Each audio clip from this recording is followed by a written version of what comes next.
Selamat datang di Skin View. Episode kali ini kita akan mereview Hada Labo Tamagohada Matte Peeling Lotion versi Indonesia. So langsung aja. Kita mulai dari packaging. Jadi dia bentuknya tabung kayak gini. Terus dia cuma ada satu ukuran 100 ml. Informasi di belakangnya itu lengkap banget. Ada klaim cara pakai, ingredients, keterangan produksi. Pokoknya yang jelas dia udah BPOM. Terus meskipun bahannya plastik, dia tutupnya flip top dan kokoh gitu, meskipun dibuka ditutup berkali-kali. Terus lubang aplikatornya kecil, jadi memudahkan untuk mengontrol isinya. Oke, kita zoom bagian komposisi. Jadi dia termasuk yang minimal ingredients. Kalau kalian kulitnya sensitif bisa banget coba ini, soalnya dia udah fragrance free, alcohol free, coloran free, dan kalau kalian concern ini juga paraben free. Terus ke ingredients yang dipakai itu PHA, polyhydroxy acid. Kalau misalkan kalian nggak tahu, itu sejenis chemical exfoliator kayak AHA-BHA, tapi cara kerjanya lebih kayak AHA, cuman ukuran molekulnya lebih gede sehingga tingkat penetrasinya lebih kecil, tingkat iritasinya juga lebih rendah, dan pasti efek yang dihasilkan juga lebih mild. Makanya dia bisa dipakai daily. Nah, PHA yang dipakai ini gluconolactone, terus dia juga ada tranexamic acid sebagai brightening agent. Terus di list awal itu ada glycol, nah itu salah satu moisturizer humectant. Jadi dia lebih ke melembabkan dulu baru ke eksfoliasi menurutku. Jadi kalau disebut matte peeling, menurutku ini lebih ke mild exfoliating toner ya. Tapi meskipun dia bisa dipakai tiap hari, disarankan untuk dipakai tiap malam ya, apalagi kalau buat kulit yang pemula atau sensitif, dan wajib banget pakai sunscreen di siang hari. Nah, dari semua ingredients tadi menghasilkan warna yang bening, terus aromanya itu mirip banget sama bawang putih asam-asam kecut yang cukup kuat melekat di tangan, dan teksturnya itu cair, mirip air. Terus kalau misalkan kita aplikasikan tanpa pakai kapas, dia itu gampang banget di blend, cepet juga nyerapnya. Nah, nanti finishnya di awal-awal itu agak sedikit lengket, tapi lama-lama dia akan meresap dan jadi lembab yang matte. Dan bahkan menurutku kalau misalkan kulit kering ini kurang sih lembabnya, karena dia bisa kayak hilang gitu tiba-tiba. Terus tekstur kulit jadi lebih halus, looknya itu jadi lebih glowing dan lebih cerah. Personal experienceku selama pemakaian produk ini, aku ngerasa ada sedikit tingling sensation, cuman sekit-sekitnya tuh baru kerasa kalau kita bener-bener meresapi apakah ada rasa itu atau tidak. Nah, beda halnya kalau di jerawat batu yang emang masih meradang, ini before-nya, terus setelah 2 hari aku kompres, itu bener-bener jadi makin merah, bengkak, meradang, panas, gatel-gatel banget.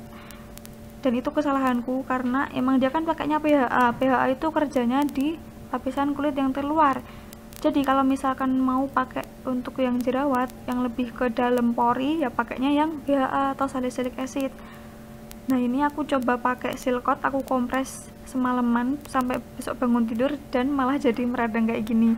Beda halnya kalau di jerawat yang udah nggak radang, itu dia membantu ngempesin dengan cara mempercepat pengeringan sel kulit mati terluar. Jadi aku kompres sekarang, besoknya tuh langsung kering lalu pas, terus aku kompres lagi, mengering lagi, dan seterusnya.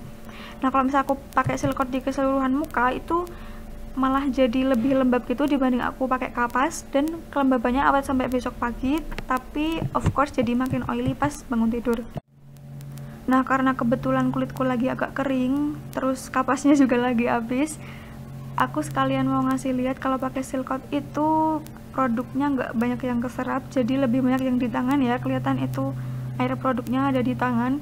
Dan di sini aku coba bandingin toner eksfoliasi sama micellar water, dan ternyata dua-duanya sama-sama masih bersih ya, cuman ini agak beda warna karena beda cahaya aja. Terus aku coba coret-coret dia pakai make up. Di sini aku cuman pakai pensil alis aja dari Implora di kedua area tadi. Terus aku coba angkat, yang pertama itu pakai toner eksfoliasi Tamagohadanya. Aku coba eksfoliasi si make upnya, dan ternyata dia bisa ngangkat karena di silkotnya itu lebih kotor. Nah, terus selanjutnya aku coba pakai micellar water. Nah, kalau micellar water kan emang salah satu fungsinya untuk mengangkat make up ya, jadi yang pasti dia juga kotor. Terus aku coba eksfoliasi di area yang udah diangkat make upnya sama si micellar water, dan aku pakaiin micellar water untuk ngecek kebersihan dari area make up yang udah aku eksfoliasi.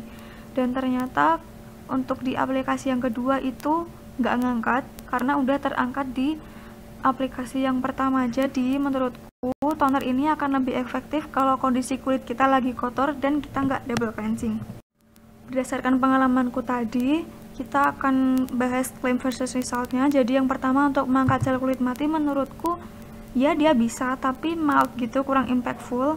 Bisa dilihat dari percobaanku tadi ya. Tapi aku pernah kalau misalkan lagi nggak double cleansing, akhir-akhir ini aku emang lagi males karena males beli kapas, dan ternyata emang kuning-kuning di silcoat itu tampak nyata ya. Jadi itu emang sel kulit mati yang terangkat oleh dia. Sedangkan dulu waktu aku masih rajin double cleansing, itu aku ngerasa kok kapasku selalu bersih gitu, jadi aku ngerasa sia-sia aja gitu. Jadi kalian sebaiknya kalau pakai ini bener-bener lagi butuh aja gitu, selain menghemat juga nggak over eksfoliasi kalau misalkan kalian pemula. Nah, untuk tingkat iritasi rendah menurutku iya, tapi tidak menutup kemungkinan kalau tetap ada iritasi ya, karena di aku yang masih pemula itu ada sedikit tingling sensation, tapi itu nggak mengganggu sih overall, jadi ini masih aman banget.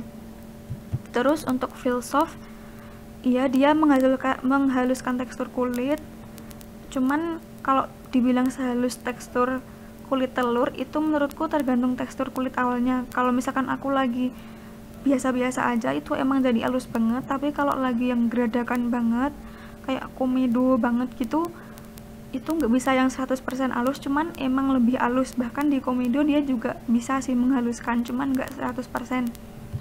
Terus untuk anti dullness menurutku ya karena dia lebih membersihkan dan melembabkan, jadinya lebih glowing. Ini before afternya jadi lebih kinclong gitu. Nah, kesimpulannya menurutku produk ini termasuk yang worth to buy karena dia affordable. Dengan harga 40 ribuan kalian udah bisa dapetin toner eksfoliasi dan lumayan sesuai klaim gitu. Cuman menurutku meskipun dia bagus tapi kurang esensial kalau kalian udah double cleansing sih, kecuali kalau emang dia itu nampol banget, nah itu bisa dipakai eksfoliasi mingguan. Nah, saranku kalau misalkan kalian tetap mau coba produk ini, ya kalian bisa coba kalau kalian pemula dan baru mau coba exfoliating toner, atau kalian kulitnya sensitif pakai exfoliating toner yang lebih nampol itu malah iritasi, kalian bisa pakai ini. Nah, kalau misalkan kulit kalian itu badak, menurutku ini kurang nampol, jadi mungkin kalian bisa cari toner yang lebih expert, kayak misalkan yang pakai AHA atau BHA sekalian gitu. Oke, terima kasih udah nonton sampai akhir, semoga bermanfaat. Jangan lupa kulit adalah mana yang harus dijaga dan dirawat sesuai dengan kapasitas, baik kapasitas kulit maupun kapasitas duit. Cemiu!